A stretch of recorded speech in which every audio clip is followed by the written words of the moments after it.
हरे कृष्णा। आज की इस क्लास में सभी भक्तों का स्वागत है। हम कीर्तन से स्टार्ट करेंगे। जय राधा माधव कुंज बिहारी,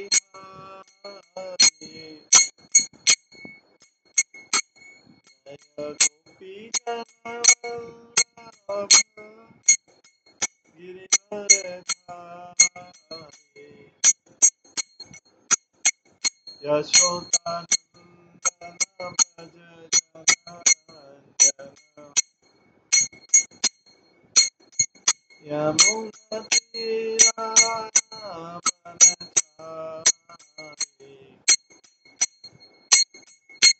जय राधामाधव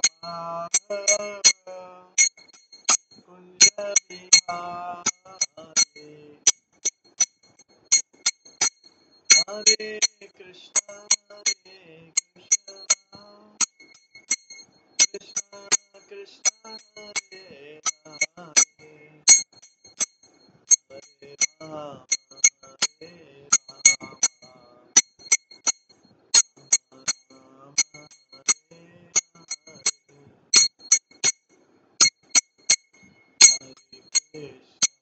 हरे कृष्णा कृष्ण कृष्ण हरे हरे,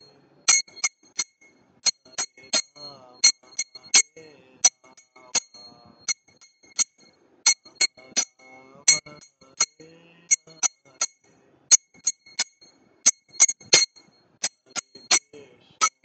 हरे कृष्णा कृष्ण कृष्ण हरे हरे, हरे राम हरे राम, राम हरे हरे, कृष्ण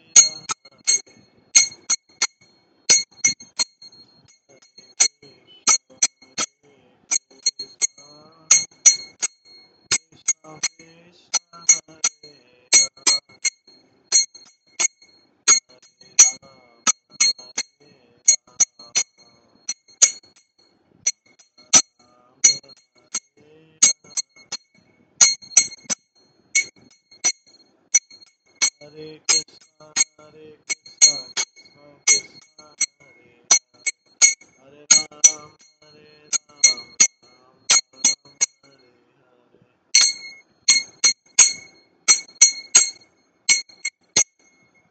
हरे कृष्णा कृष्ण कृष्ण हरे हरे, हरे राम राम राम हरे हरे। जय राधा गोविंद राधा गोविंद राधा, जय राधा माधव राधा माधव राधा,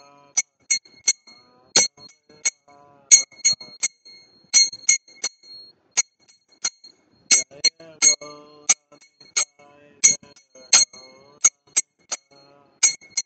जय गौरनिताय, जय श्री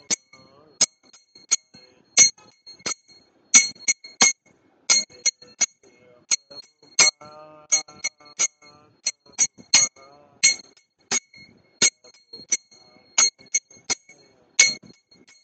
निताय गौर हरि गौर, हरि गौर हरि गौर।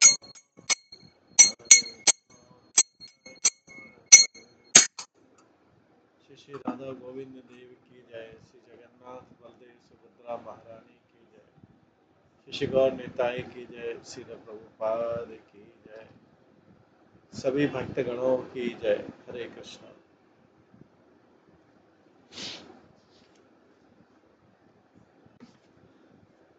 कल हम श्रवण कर रहे थे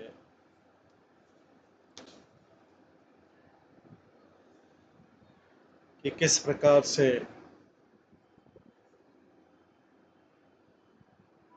अभय को अभय गौड़ी मठ में कुछ समय तक रुके थे, दिल्ली गौड़ी मठ में।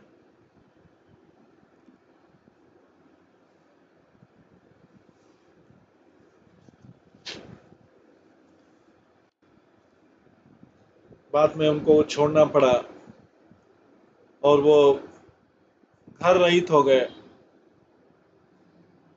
वो दिल्ली में एक घर से दूसरे घर में जा रहे थे, विष्णु टेम्पल, फिर रोम में, कपूर कॉलेज ऑफ कॉमर्स में।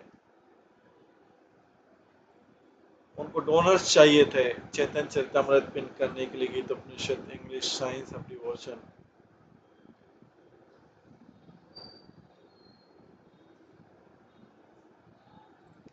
उन्होंने कई धनी व्यक्ति को कॉल किया अपने ऑफिस में, होम में, उनको सारा किया। उनको किसी से कोई सहायता नहीं मिल पा रही थी।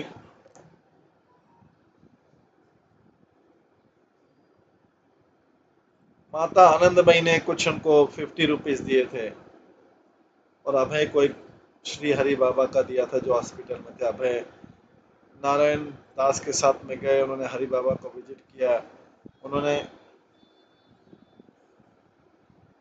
बताया कि अभय के बुक को मिलकर पढ़ के, पुस्तक ग्रंथ पढ़ के उनको बहुत बहुत आनंद आया।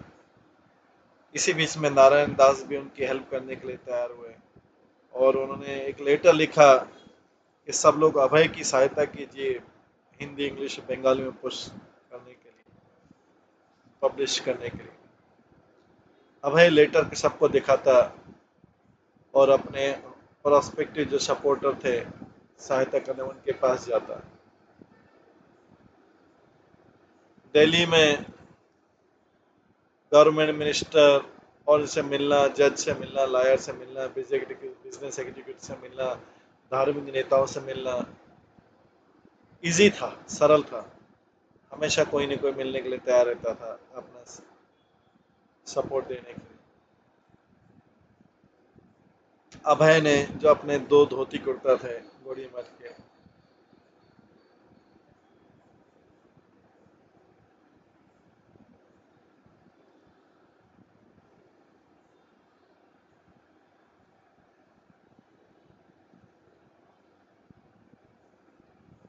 अभय दो धोती कुर्ता के साथ में गोड़ी संग में जो उनको दिए थे उनकी, और उनके पास जो प्रचार करने की क्षमता थी और दूसरों को समझाने की क्षमता थी,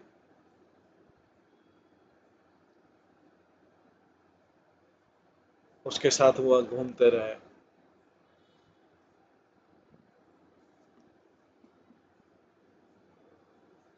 लिखना और पुस्तक को प्रकाशित करवाना उनका आधा एफर्ट था। दूसरा था पूरे जगत में लीग ऑफ डिवोटी जैसी संस्था के तरह प्रचार करना। जो नारायण दास थे, अब के थ्रू अभय ने कुछ पूछताछ करवाई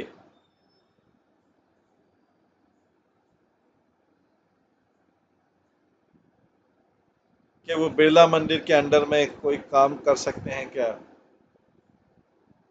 अभय ने बोला कि उनको बिरला मंदिर का इंचार्ज बना दिया जाए इंग्लिश लैंग्वेज में, इंडिया में और बाहर। नारायण दास अपने आप को सनातन धर्म का अनुयायी समझते थे। अभय ने उनको बताया भागवत गीता की टीचिंग और वास्तविक सनातन धर्म। अभय के पास कई आइडिया थे किस प्रकार से सनातन धर्म जो नित्य धर्म है सारे जीवों का, इसका विस्तार किया जा सकता है और अप्लाई किया जा सकता है, और नारायण दास से पूछा, वो हेल्प करेंगे।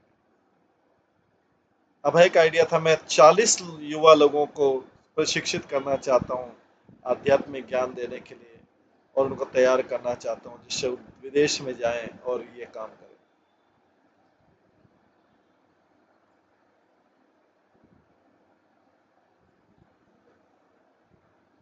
या इसके लिए मैं एक इंग्लिश पेपर स्टार्ट कर सकता हूँ, या मेरी वो जो मेरा पत्रिका है बैक टू गॉड हेड भगवत दर्शन है उसको फिर से करना चाहता हूँ, जैसे इलिस्ट्रेटिव वीकली ऑफ इंडिया है।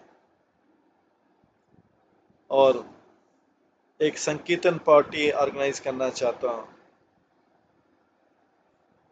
जिसमें खाली गुड सिंगर ही और म्यूजिशियन ही होंगे, पर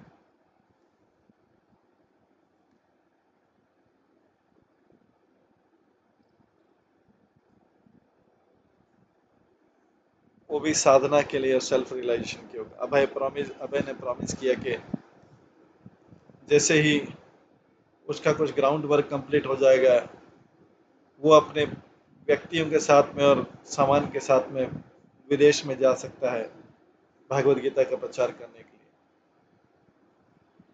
पर उन्होंने ये भी स्वीकार किया कि हालांकि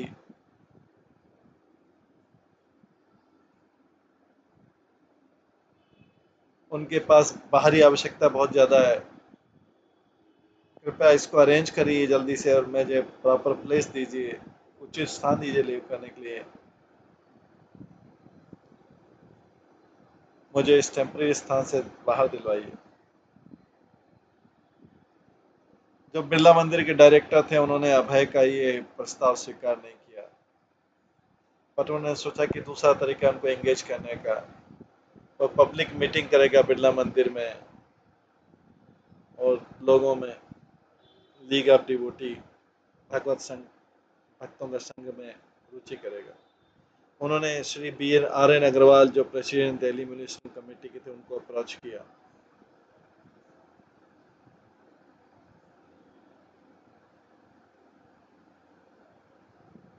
उन्होंने जब देखा कई इम्पोर्टेंट लोग आ रहे हैं तो उन्होंने उसको अध्यक्षता करने का निश्चय किया।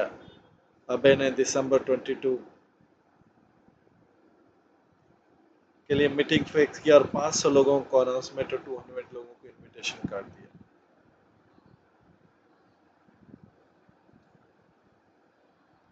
और एक जैसे महानगरी होता है, उन्होंने अपने अनाउंस में बोला कि भगवान की कृपा से दिल्ली ऐसा ऐसा बनने जा रहा है, भारतीय संस्कृति का केंद्र बनने जा रहा है।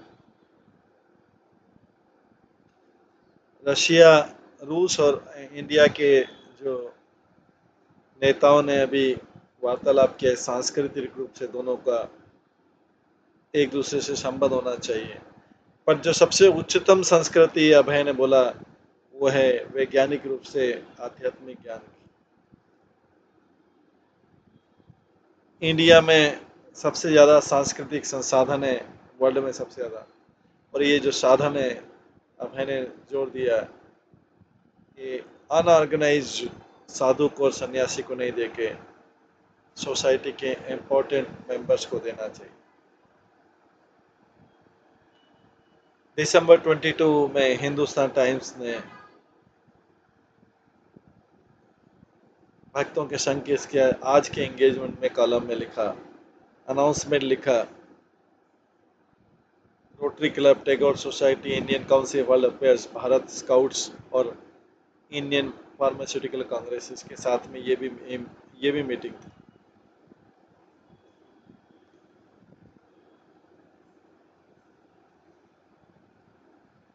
लीग की मीटिंग शुरू हुआ, कीर्तन जिसमें प्रोफेसर H चांद थे और तब AC Bhaktivedanta Swami founder secretary league of devotees के, उन्होंने इस मूवमेंट का इस आंदोलन के विषयों में बताया। उसके बाद नारायण दास ने बोले और उसके बाद में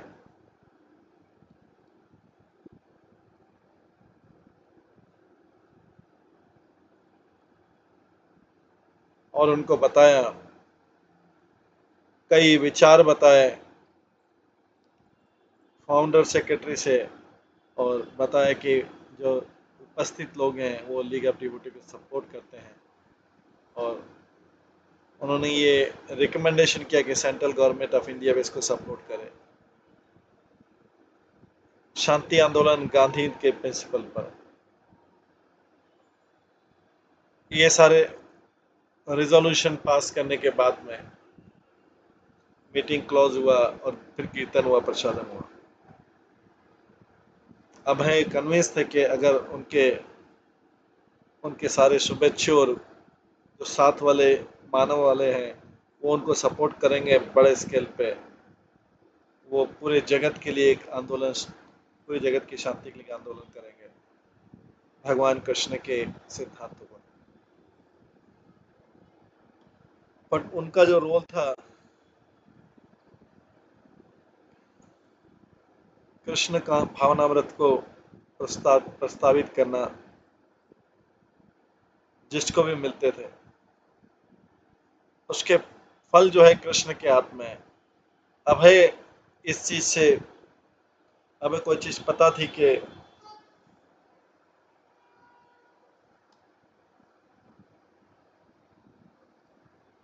उसके जो उनके जो अच्छे उद्देश्य है और जो बहुत सारे लोगों ने हिस्सा लिया, वो जैसे एक मीटिंग में खत्म नहीं होगा।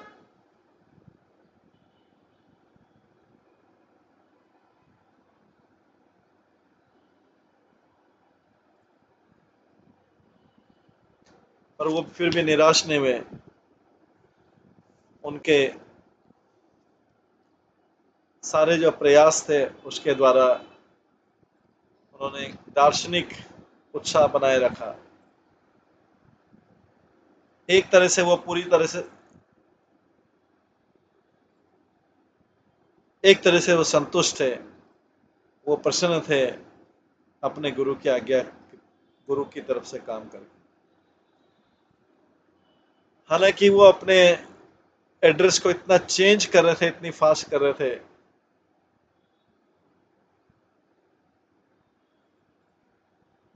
कि उनको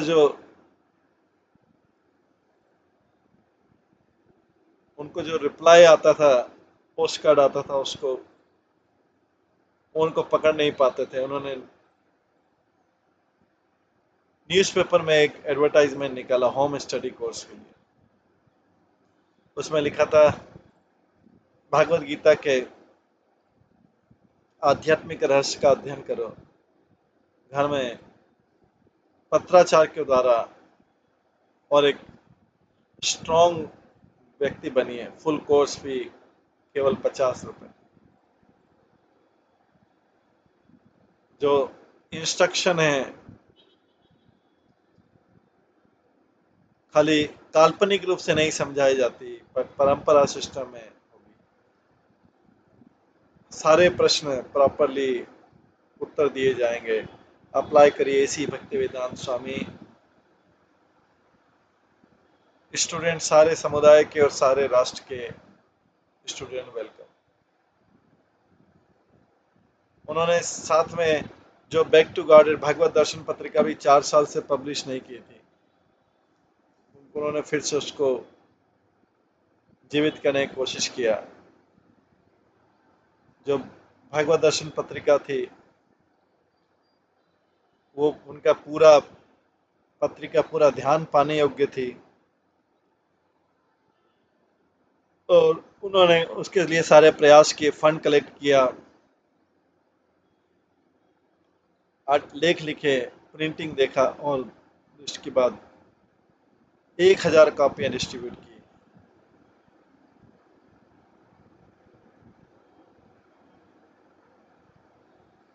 जो धनिक, वो कैसे इकट्ठा करते थे, इंटरव्यू देके और डोनेशन लेके। एक उनका डोनर था, उनका मित्र था जस्टिस विपिन चंद्र मिश्रा, जो सुप्रीम कोर्ट का जज था। जस्टिस मिश्रा कहते हैं, वो मेरे पास महीने में एक बार आते थे। मैंने उनको डोनेशन दिया था उनके पत्रिका के लिए। ये 4 पैसों की मैगजीन थी, बट इससे उनके विषय के बारे में पता लगे, विषय की गहराई और उनकी उत्सुकता भक्ति के प्रति, कृष्ण के प्रति। वो बहुत साधारण व्यक्ति लगते थे, नम्र थे, और उनसे बात करने में बहुत आनंद आता था। उन्होंने, उनका स्माइलिंग चेहरा था। सबसे इम्पोर्टेंट चीज़ था उनका ह्यूमिलिटी था। वो बड़े प्रेम के साथ में और विश्वास के साथ में बातचीत कर सकते थे, और वो जानते थे कि हम भगवान के बारे में बातचीत करें। तो उनकी हर बात जो है हमें शुद्धता देती थी। मैं उस समय एक बड़ा पर्सनालिटी था धार्मिक मामलों में,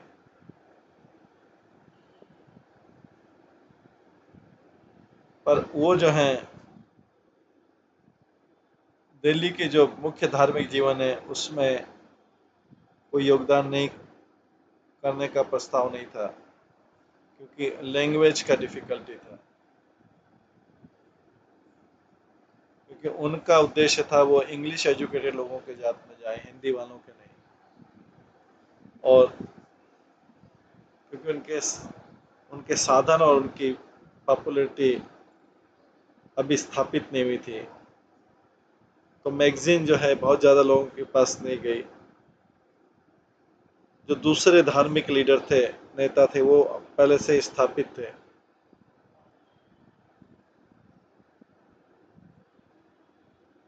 एक ही चीज जो इम्प्रेस करी, सबको प्रभावित करी थी और उस समय नोट करने योग्य थी,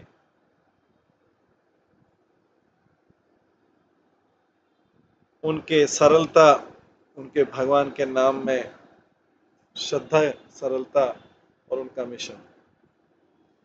लेख लिखना कोई बड़ी समस्या नहीं थी। गुरु की कृपा से उनके पास, प्रभुपाद के पास आइडिया का कोई शॉर्ट नहीं था, कोई कमी नहीं थी।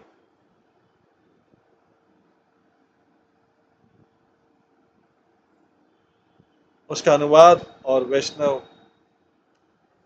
साहित्य के ऊपर व्याख्या में उनका पेन जो है बहुत फास्ट चलता था। वो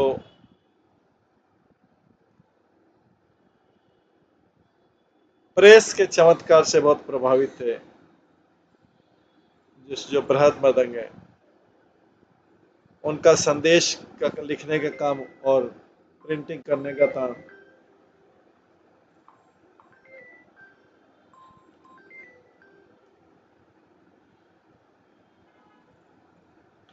1000 बार प्रिंटिंग करने का, अवेयरनेस अर्जेंसी से और स्पीकिंग, सबसे बातचीत करने का। खाली दिल्ली के लोग ही नहीं, इंडिया के लोगों, हर कोई जो है, हर कोई ने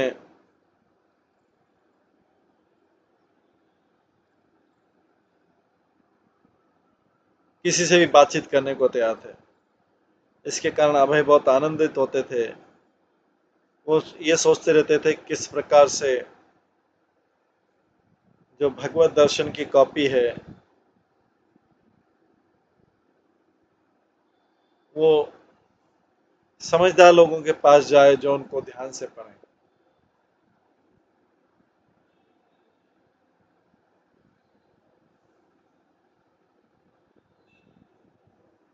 श्रीमद् भागवतम में सुखदेव गोस्वामी ने घोषणा की है कि एक भक्त की समस्या भोजन नहीं है, कपड़े नहीं है या आश्रय नहीं है।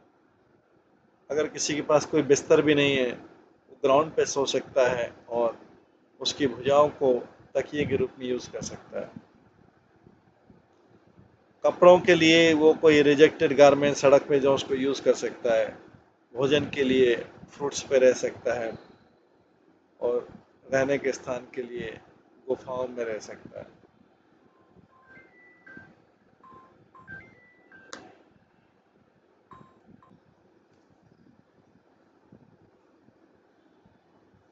हमें न तो पर्वतों में रह रहे थे, न जंगल में, बट न्यू दिल्ली सिटी में रह रहे थे। और उन्होंने अपना जीवन वैसा ही जैसे सुखदेव गोस्वामी ने भागवत में बताया था कि अपने शरीर को ज्यादा दंड नहीं देना या उनको अपने आप को बहुत शुद्ध या नहीं बताना। पर उनको गरीबी में रहना पड़ रहा था अगर उनको भगवत दर्शन पत्रिका प्रकाशित करना है। अभय के लिए ये बहुत बड़ा परिश्रम था। पेपर परचेज करना प्रिंटिंग के लिए, वो उनके लिए भोजन करने के लिए पहले प्राथमिकता थी।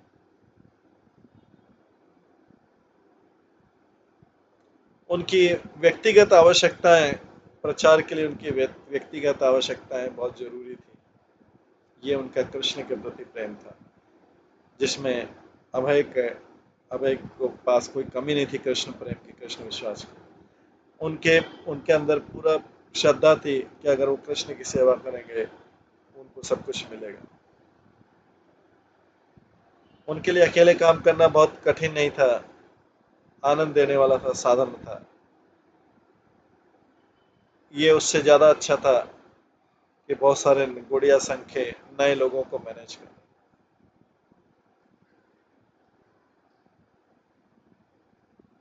बहुत हार्ड वर्किंग करने में जो आनंद था, अपने गुरु की सेवा करने में, वो समस्या नहीं थी। समस्या थी इस भौतिक जगत की कंडीशन। शास्त्र के अनुसार जो आधुनिक युग है, कलयुग का, वो सोसाइटी में डिग्रेडेशन ला रहा है। और अभय देख पा रहे थे हर दिन दिल्ली में। दिल्ली जो पहले हस्तिनापुर थी, युधिष्ठिर की प्राचीन राजधानी थी, जो 5000 साल पहले भगवान कृष्ण के संरक्षण में बहुत बड़े ऐश्वर्यवान राजा थे विश्व के, और जिनके निवासी जो हैं पूरी तरह से सुरक्षित थे। अब 1000 साल बाद, जब 1000 के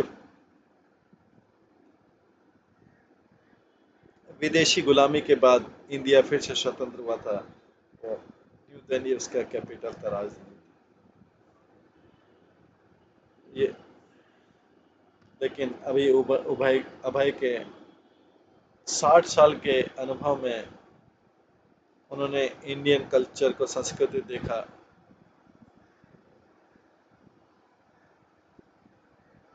जो उन्होंने बाल्यकाल में भी देखा था। वो डिग्रेड हुआ है काफी, बाल्यकाल में देखा था ओरिजिनल वैदिक एज। अब वो ऐसा समाज देख रहे थे जिसमें देशवासी व्यर्थ के प्रचार द्वारा प्रभावित हो रहे थे।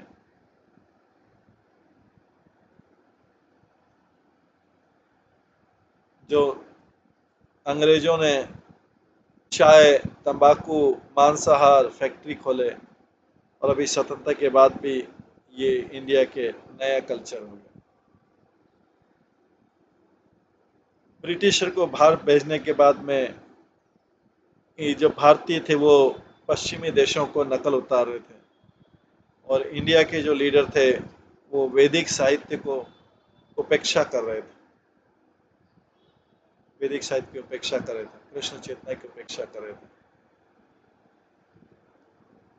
ये वही तो धन था जिसको, जो इंडिया के पास खजाना था। अभय ने देखा किस प्रकार से भारत ने अपना आध्यात्मिक विरासत को त्याग दिया और पश्चिमी सभ्यता के पीछे भाग रहे थे।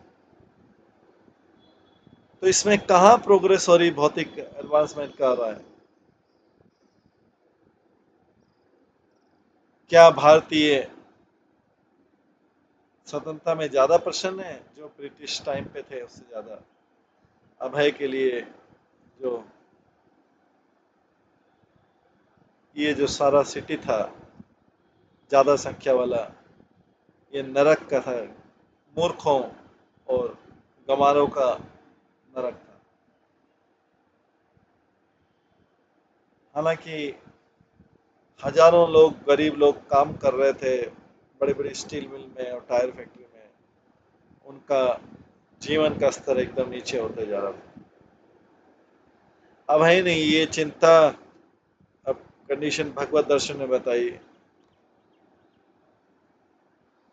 क्या गरीब लोग नट्स और बोल्ट्स को जो फैक्ट्री में है उसको खा सकते हैं क्या?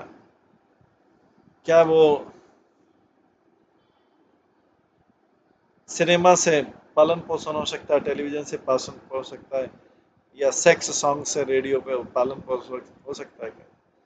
जो नेता लोग थे वो जिस तरह से आध्यात्मिक सिद्धांत त्यागे जा रहे थे, उससे कई बुराइयां उत्पन्न हो रही थी।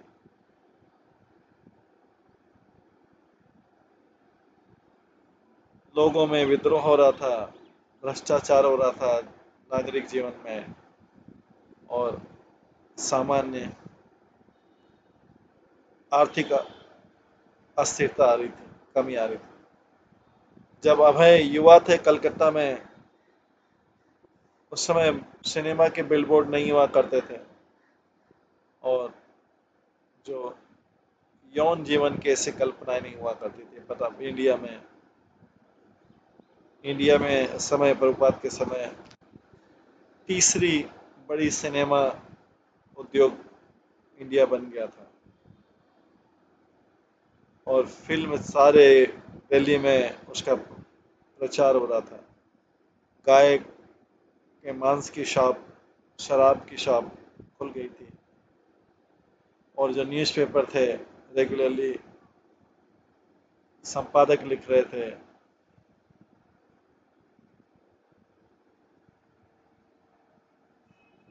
निंदा कर रहे थे युवा लड़कों की जो कि स्त्रियों को छेड़ रहे थे, उनका अपमान कर रहे थे।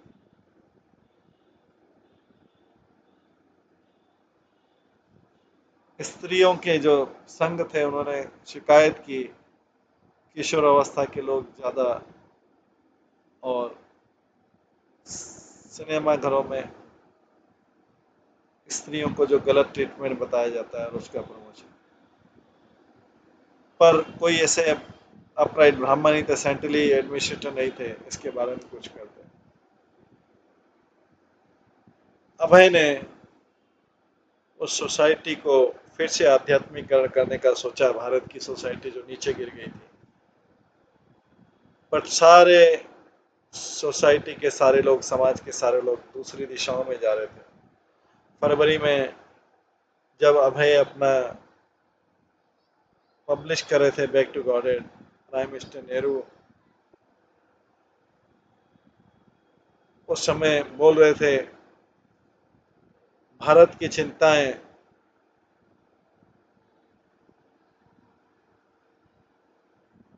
दूसरी तरफ उन्होंने अगली पंचवर्षीय योजना जिससे औद्योगिकरण वो भी शुरुआत की। प्रधानमंत्री से लेके नीचे तक सामान्य लोग लक्षण जो दिख रहे थे उसके बारे में बोल रहे थे, कोई भी समझ नहीं पा रहा था कि वास्तविक प्रॉब्लम क्या है। प्रभुपाद बोल रहे थे वास्तविक प्रॉब्लम है भगवत चेतना का अभाव। अभय को इसके लिए औषधि देनी थी कलयुग के लिए। अभय को पता था कि ये बहुत बड़े स्केल पे चाहिए, वो अकेला नहीं कर सकते हैं। बट एक भगवत दर्शन का एक पत्रिका भी उनकी कैपेसिटी, उनके साधन से ऊपर था। लेख लिखना, उनको टाइप करना, फिर उसको प्रिंटर के पास ले जाना, उसको फिर डिस्ट्रीब्यूट करना, ये कोई अकेला व्यक्ति नहीं कर सकता था। पर ये गुरु भाइयों के साथ करना था। बट उनके पास कोई संस्था नहीं थी और उनके गुरु भाइयों के पास प्रचार का उत्साह नहीं था। भक्ति सारंग स्वामी, ऐसा लग रहा था कि वो सज्जन तोषनी जो भक्ति सिद्धांत श्री ठाकुर ने स्टार्ट कुछ छोटा रखना चाह रहे थे, उनका मठ जो था उसमें नए लोग नहीं आ पा रहे थे। इसके कारण लोग आगे नहीं बढ़ पा रहे थे, इसलिए वो अकेला काम कर रहे थे छोटे स्केल पे अपने आध्यात्मिक कल्याण कार्य में। और उनको पता था कि उनके 4 पेज का जो पत्रिका है वो रेगिस्तान में एक पानी की बूंद के समान। फरवरी 1956 में जब यूएस में, अमेरिका में नागरिक आंदोलन हो रहे थे अधिकारों के लिए और रशिया के राष्ट्रपति क्रुश्चेव और अमेरिका के राष्ट्रपति आइजनहोवर दोनों जो है निंदा कर रहे थे शस्त्रों की होड़ की और आपस में परमाणु हथियारों का निशस्त्रीकरण की बात करते थे। और जब ईरान का शाह जो है दिल्ली में था, अभय उस समय भगवत दर्शन मैत्री का पत्रिका को प्रकाशित करने का प्रयास करें। ठंड के असुविधा में वो सुबह सुबह दिल्ली की सड़क पर जाते थे। सुरेंद्र कुमार जैन जो प्रिंटर थे वहाँ पे जाते थे, लेटेस्ट प्रूफ जो पत्रिका थी उसका प्रूफ रीडिंग करते थे। वो चल के जाते थे और मनी बचाते थे, धन। जब वो पेपर डीलर से प्रिंटर को करते थे तभी रिक्शा लेते थे। उनके पास कोई चादर नहीं थी, एक लाइट वेट कॉटन का जैकेट था और रबर शूज पहने थे। कॉटन हेड पहनते थे जिससे उनके कान कवर होते थे और उसके नीचे नीचे चिन तक बांधते थे।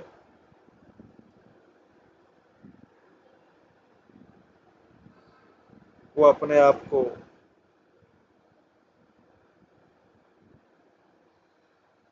बहुत ठंड से बचाते थे और ठंडी हवा से बचाते थे। सुरेंद्र कुमार जैन लिखते हैं, मेरा पहला इंप्रेशन था कि बहुत अच्छे व्यक्ति हैं और स्ट्रेट फॉरवर्ड है। मैं उस दशा को भी देखता था, मुझे बहुत दया आती थी कि वो किस कंडीशन में मेरे पास में आते हैं। मैं जानता हूँ मेरे पास 25 पैसा भी नहीं रहता था। वो सारी दूर से फुट पे आते थे और कोई ब्रेकफास्ट लिए नहीं थे। वो सुबह सुबह प्रेस में आते थे और जब मैं उनसे पूछता था, स्वामी जी आपने कुछ सुबह खाने के लिए लिया, वो बोलते थे, ओ नो मिस्टर जैन, मैं तो जल्दी से आया क्योंकि मेरे को प्रूफ देखना था। मैं उनसे बोलता था, ओ ठीक है, आप मेरे साथ ब्रेकफास्ट लीजिए। मैं ब्रेकफास्ट को बुलाता था और उसके बाद ब्रेकफास्ट मंगवाता था और फिर मैं उनके साथ बैठता था और काम करता था। वो स्वयं प्रूफ रीडिंग करते थे, प्रिंटिंग मैं करता था और सारे समय वो प्रेजेंट रहना चाहते थे जब फाइनल प्रिंटिंग हो। वो मॉर्निंग में आते थे 7 बजे और सारे प्रूफ कंप्लीट करके जाते थे। ये उनका रेगुलर थिंग था।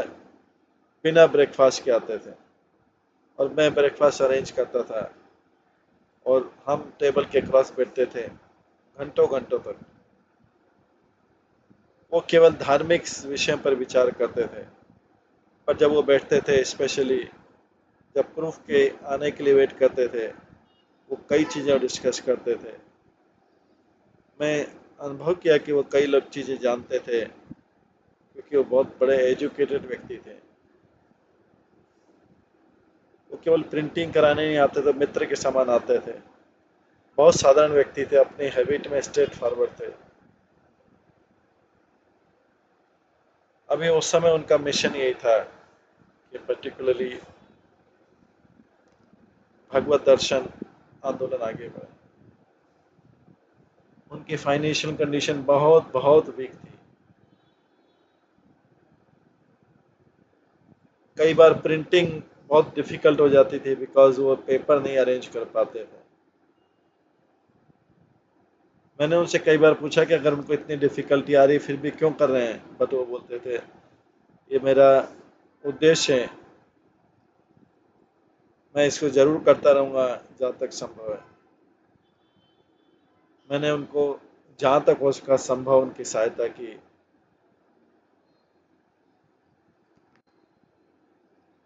जहाँ तक संभव उनकी सहायता की। ये सुरेंद्र कुमार जैन बोलते हैं।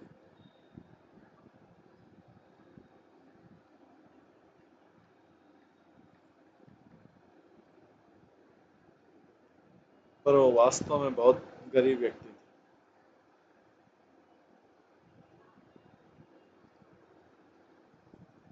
मैं केवल प्रिंटिंग करता था और उनको हर पेपर अरेंज करना था। समटाइम्स वो देरी हो जाती थी, हालांकि मेरा जॉब प्रिंटिंग का था। मैं कई बार उनसे बोलता था, ठीक है, अगर आप इतना है तो मैं आपको पेपर दे दूंगा। पर सामान्यतः वो अपने लिए पेपर अरेंज करते थे क्योंकि हम तो केवल प्रिंटिंग करते थे। वो रिक्शा पे लाते थे। हम दोनों व्यक्ति कभी कभी भी एक दूसरे के साथ अनकंफर्टेबल नहीं रहे, पर जैसा बिजनेस में होता है, अगर बिल लंबे टाइम तक रहते थे तब मैं उनको बोलता था, अब उसके बिल के बारे में वो बोलते थे चिंता मत करो, निश्चित रहो कि आपकी मनी आ रही है। मैंने उनसे कभी ये नहीं पूछा कि आपके फंड कहाँ से आ रहे हैं। मैंने सोचा कि ये उनका व्यक्तिगत मामला है और उनके लिए बहुत लज्जाजनक रहता था जब वो दे नहीं पाते थे। तो इसलिए मैंने कभी भी उनसे ज़्यादा उनको लज्जा नहीं की।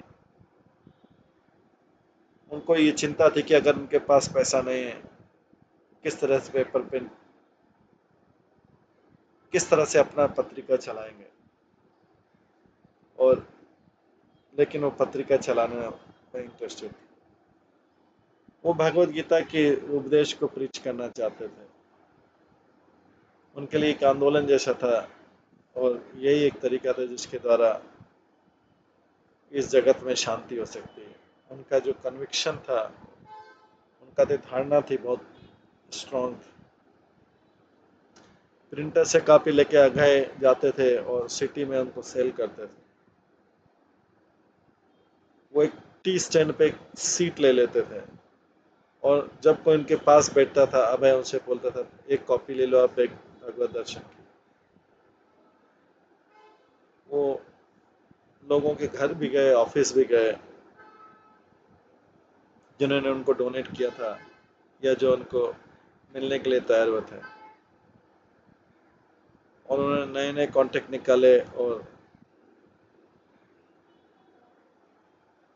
जहाँ पे भी उनको भगवत दर्शन मैगजीन लेने वाला रहता था उसको। जब उन्होंने वो कॉपी डिलीवर की रेगुलर डोनर को, वो उससे पिछले वाले इशू के बारे में डिस्कस करते थे और समटाइम्स लेख लिखते थे जो वो लोग बोलते थे। हमारे एक मित्र हैं श्री बिशन प्रसाद माहेश्वरी, वो अच्छे एडवोकेट है सुप्रीम कोर्ट के। उन्होंने उनसे लिखा कि आप लिखिए, कर्म के ऊपर लिखिए और पाप और पुण्य के ऊपर लिखिए। दूसरे डोनर ने उनसे मिलने के लिए कहा, लेकिन किस लिए मिले कि कोई उनको विशेष इंटरेस्ट नहीं था, लेकिन मिलने के लिए बोला था। इसलिए अपने ट्रेडिशनल हिंदू पुण्य में एक साधु को देखना मिलना चाहिए, इसलिए वो मिलते थे, उनकी मैगजीन लेते थे और उनके बारे में अच्छा भी बोलते थे, पर जरूरी नहीं कि उनकी मैगजीन को पढ़ते थे। एक बार एक अभय जब एक अच्छे घर में जा रहे थे तो ऑनर आया सेकंड फ्लोर पे वरांडा में, बोला, ऊपर से चिल्लाया, चले जाओ, हम आपको यहाँ पे नहीं।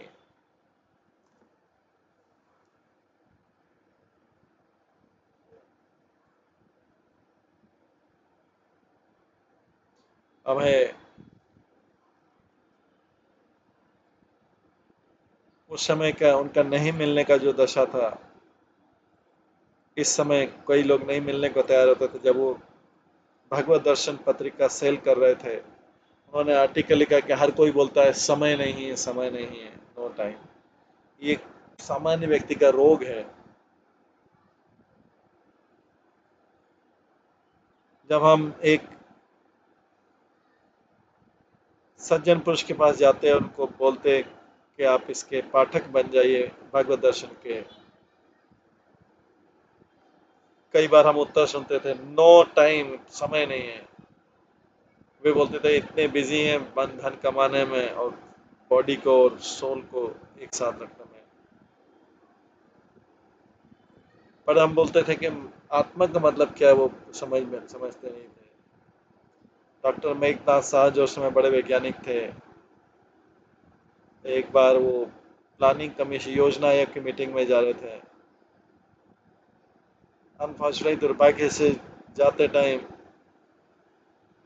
वो उनकी मृत्यु हो गई और वो डेथ को बोल नहीं सके कि वेट करो, मेरे पास कोई टाइम है।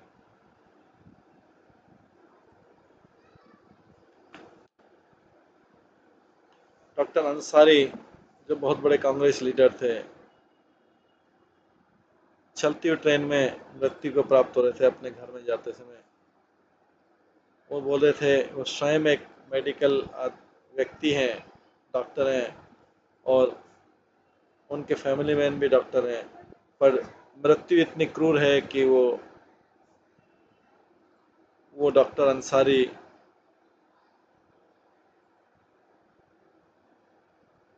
मर रहे थे बिना किसी मेडिकल ट्रीटमेंट के।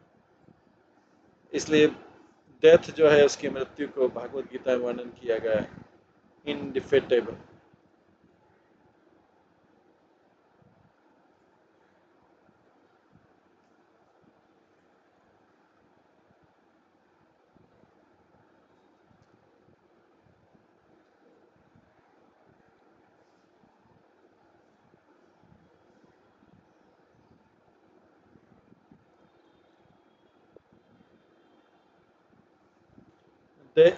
मृत्यु सबका इंतजार करे, हालांकि हर कोई सोचता है कि वो उसकी मृत्यु नहीं होगी।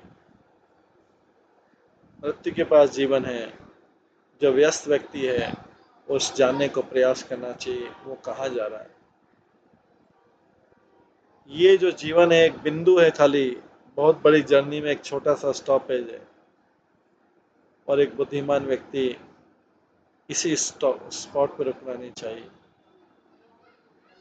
कोई भी व्यक्ति ये नहीं बोलता कि शरीर का पालन नहीं करना चाहिए, पर हर कोई भागवत गीता से जानना चाहिए कि वो शरीर जो है बाहरी ड्रेस है, और आत्मा जो है वही वास्तविक व्यक्ति है जो ड्रेस में।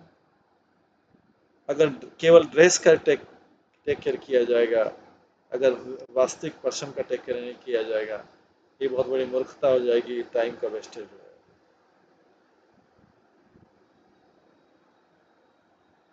अभय पत्रिका बेचने वाला था, वो जोर से चिल्ला के नहीं बेचते थे स्ट्रीट पे या न्यूज स्टैंड पे बेचते थे। वो व्यक्तिगत रूप से जाते थे चुपचाप उनके साथ। जब वो लोग टी बेचते थे, टी बेच कर चाय पीने के लिए बैठते थे, वो उनको उनके पास बैठ जाते थे, या अपने परिचित को बुलाते थे ऑफिस में बिजनेस। उनके पास एक पूरा बोरा था, उसमें से वो कॉपी लेते थे और अपने हाथ के नीचे रखते थे, और एक साधारण न्यूज मैगजीन की तरह करते थे।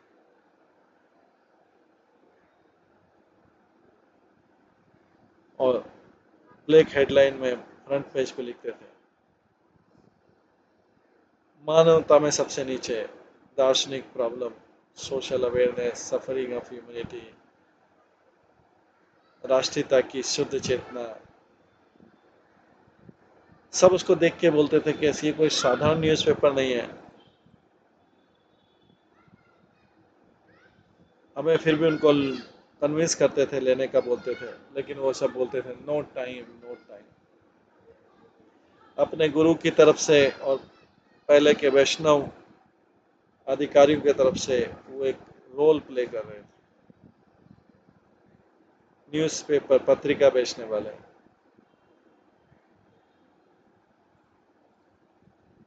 उनको इनवाइट करते थे। ये एक साधारण पत्रिका नहीं थी जो बेच रहे थे भगवत दर्शन।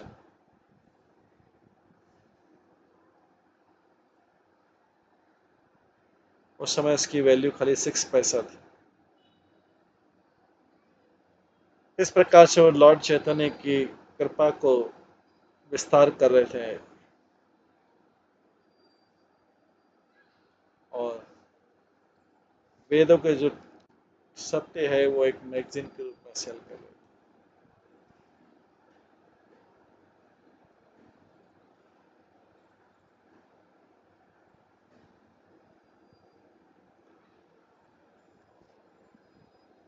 बहुत गरीबी होते हुए भी, और उनके संदेश की अर्जेंसी होती हुई भी, उनकी लेख जो कभी भी कठोर नहीं था या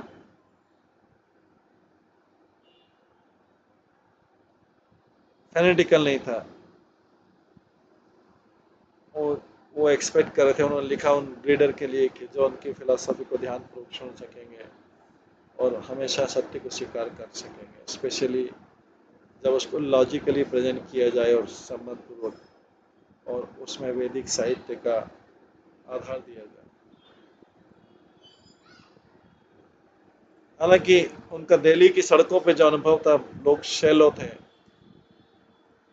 गहरे नहीं थे, उनका ध्यान बटा हुआ था और रुचि नहीं थी उनका आत्म साक्षात्कार में। वो जानते थे कि बहुत से लोग कभी अपने जीवन में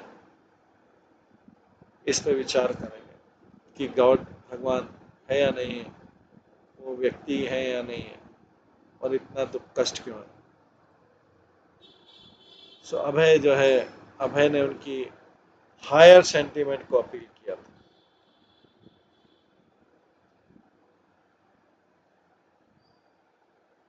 1956 की बसंत ऋतु आ गई। US secretary of state Dallas और उनके और लॉर्ड माउंटनबेटन, जो भारत के पहले, भारत के अंतिम गवर्नर जनरल थे, आए। उनको हजारों लोग बधाई देने आए, वो एयरपोर्ट पे आए। और उसके बाद होली का उत्सव आया।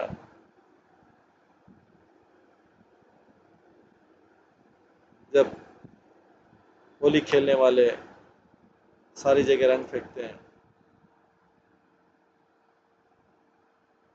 उस समय प्रधानमंत्री नेहरू जो दिल्ली के झुग्गी झोपड़ी वाले हिस्से में गए और उनके ऊपर बड़ा दुख प्रदर्शित किया, वहाँ पे जो स्थिति थी।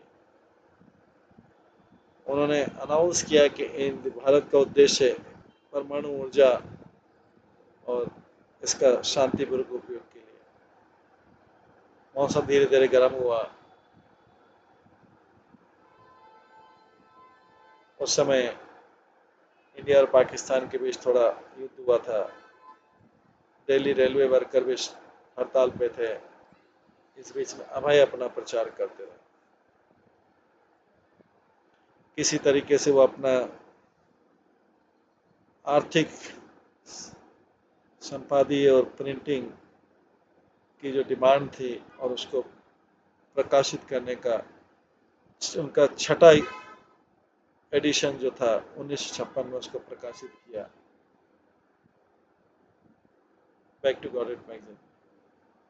और उसमें फ्रंट पेज पे एक आर्टिकल था, स्पेशल आर्टिकल था, विशेष लेख। इस तरह से प्रभुपाद अलग लेखों के द्वारा दिल्ली में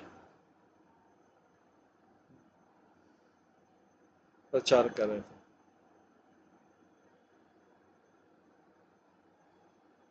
भागवत दर्शन पत्रिका के। इसके बाद आगे कैसे प्रभुपाद प्रचार करते हैं, किन परिस्थितियों में प्रचार करते हैं, ये हम कल की क्लास में श्रवण करेंगे। आज की क्लास को यहीं पे विराम देते हैं। सभी भक्तों का बहुत बहुत धन्यवाद। सब भक्तों के लिए एक बार हरे कृष्ण महामंत्र का जप करते हैं। हरे कृष्णा कृष्णा कृष्णा हरे हरे, हरे राम राम राम हरे। श्रीमद प्रभुपाद लीलामृत ग्रंथ की जय, श्रील प्रभुपाद की जय, सभी भक्तगणों की।